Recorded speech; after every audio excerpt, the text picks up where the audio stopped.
Assalamu alaikum guys, and welcome to another episode of Smile to Jannah. Last year Jordan Peterson went on an unhinged rant on Islam. And I see this as a threat in Islam, in the more fundamentalist forms of Islam. It's like, well, you should submit to Allah. It's like, hey, fair enough. Allah as interpreted by who? Totalitarian, misogynistic mullahs. How about no? I don't buy your Allah. Here's the logical conclusion of that.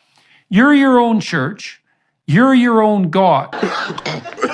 And not to mention, he used his influence over the Muslims to forward Zionist propaganda like the Abraham Accords. You know, terrorism hasn't really been in the headlines, and yeah, well, the Abraham Accords were a big step forward too, man. They were a big step forward. For those of you that don't know, the Abraham Accords are the legalization of the murderous behavior of Israel by showing other nations that if you just hold on long enough, if you have enough allies, if you're good at playing the media games, then you can get away with murder.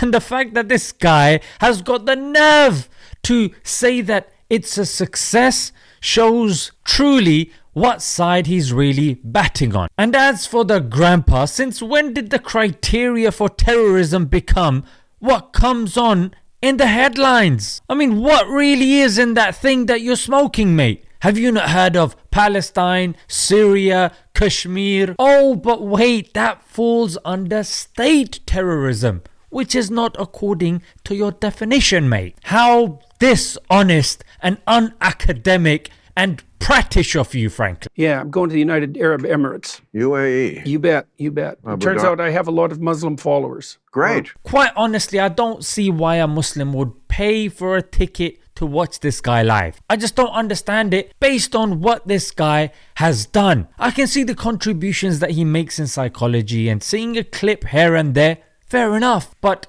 paying and contributing to this guy, mate. Do you believe in God? What do you mean do?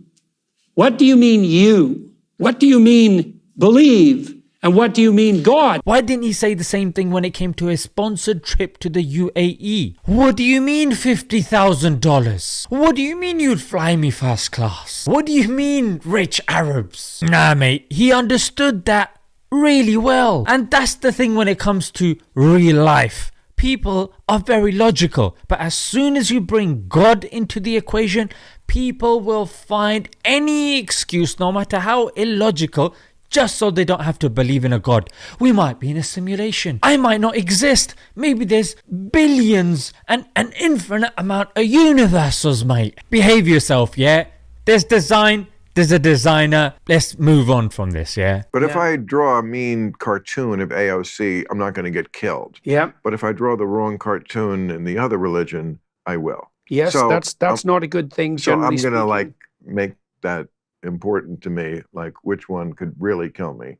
Really? Because if you're an innocent child living in an oil-rich country, rest assured, you'll be killed by someone from the Western nations. Then if you decide to stand up, they'll sanction your country. In other words, starve it until even when that kid grows up and has kids of his own, even they're going to struggle. And if you're a fetus that was unwanted in the belly of a Western woman, you'll be killed, mate. And then that very woman will be hailed as a liberal hero. If you're a man in Palestine, you'll be killed just for existing. And the killers, they'll be celebrated by the likes of Mr. Jordan Peterson. Yeah, well, the Abraham Accords were a big step forward too. If you're a kid in an American school, you'll probably be gunned down by a suppressed male individual. And that guy will probably just be called mentally ill and will probably get a better life in prison than he did outside prison. It's like what they put on a prisoner, you know, when we're kidnapping you.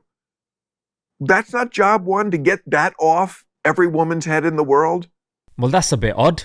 Wouldn't this sick old man ask the women what they want? In effect, what he's saying is, once we've taken over, I would strip the women just so my people could ogle at them. And where would you stop, mate? The bra?